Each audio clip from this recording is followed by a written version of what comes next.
दोस्तों नमस्कार। दोस्तों, द्रौपदी और कर्ण की अनकही मुलाकात, क्षमा और पश्चाताप की कहानी महाभारत की महाकाव्य गाथा है।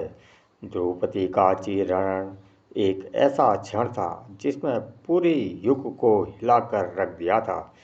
लेकिन उस भयावह घटना के बाद द्रौपदी को कैसा लगा होगा, जिसके कारण उसे उसी कर्ण से मिलना पड़ा जिसने उसका अपमान किया था। वही कर्ण जिसने कौरवों के दरबार में अग्नि में जन्मी द्रौपदी को वेश्या तक कह दिया था।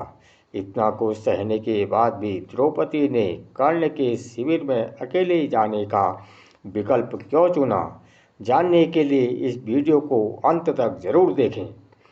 कौरवों के क्रूर दरबार में जहाँ शांति और सन्नाटा छाया हुआ था, जहाँ धर्म की बाजी लगाई जा रही थी और न्याय मर रहा था, जहाँ तथाकथित धर्मराज युधिष्ठिर ने द्रौपदी को जुए में हार दिया था, उस दरबार में धर्म और न्याय की सारी भावनाएं खत्म हो गई थी। यह वही राज दरबार था जहाँ एक महिला को उसकी गरिमा से वंचित कर दिया गया था और राजाओं और आध्यात्मिक नेताओं की जांच के तहत उसे एक वस्तु बना दिया गया था। फिर भी कोई भी उसकी रक्षा के लिए आगे नहीं आया।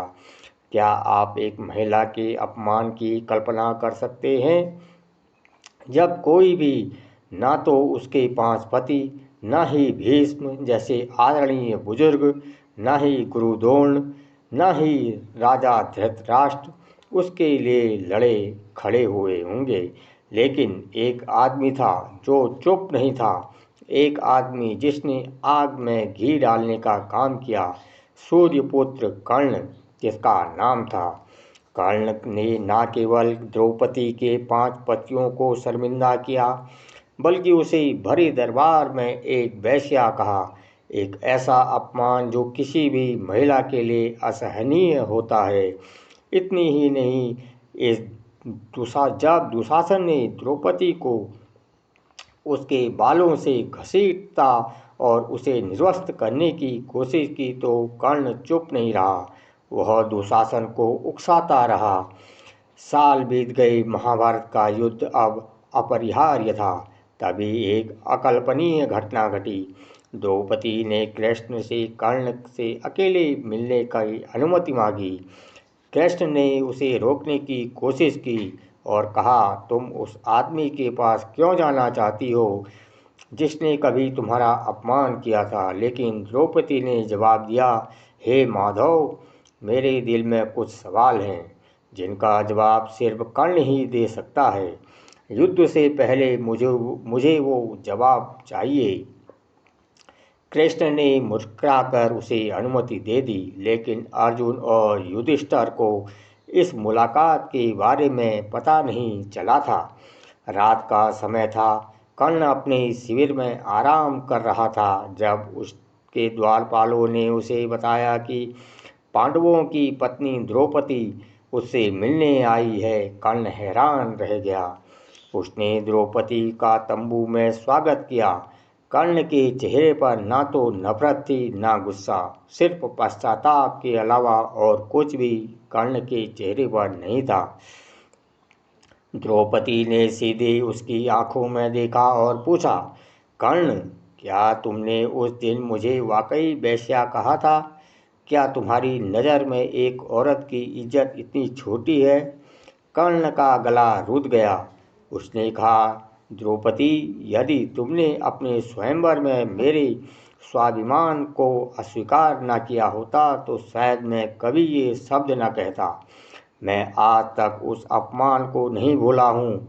उस दिन मैंने जो कहा और किया वह मेरा क्रोध नहीं था, वह मेरी पीड़ा थी, मेरा घायल अभिमान था।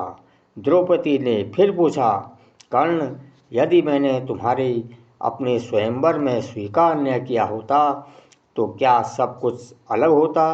कर्ण की आंखें भर आई।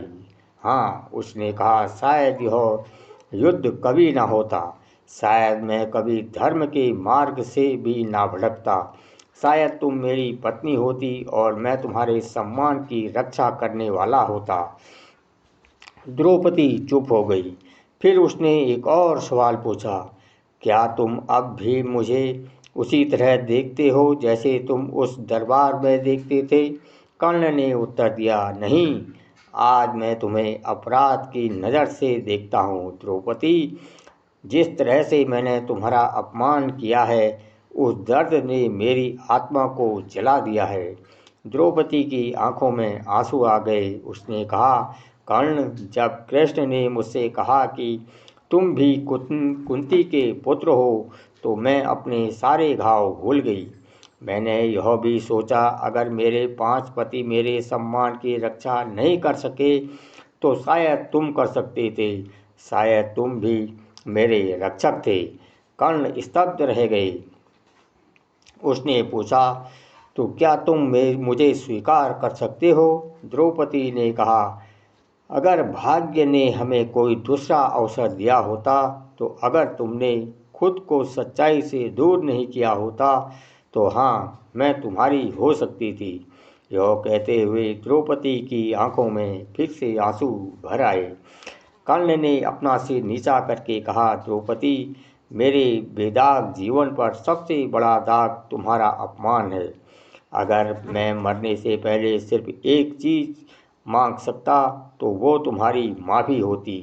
द्रौपदी ने कर्ण की ओर देखा और कहा, कर्ण, तुम्हें माफ़ करने का अधिकार सिर्फ मेरा नहीं है, यह उन सभी महिलाओं का है जो आज भी अपने अपमान की छाया में जी रही हैं। मैं बस इतना ही कह सकती हूँ, अगर आज तुम अधर्म का मार्ग त्याग दोगे तो मेरे आंसू व्यर्थ नहीं जाएंगे। कर्ण ने धीरे से उत्तर दिया, बहुत देर हो चुकी है द्रौपदी, मैं अधर्म से नहीं बल्कि अपने वचन से बंधा हूँ। यह कहकर कर्ण अपने तंबू से बाहर चला गया।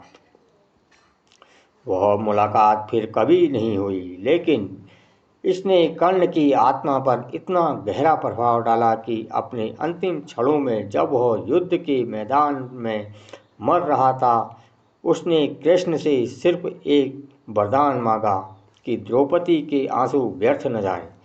तो दोस्तों, यह संवाद हमें एक बहुत बड़ी सीख देता है।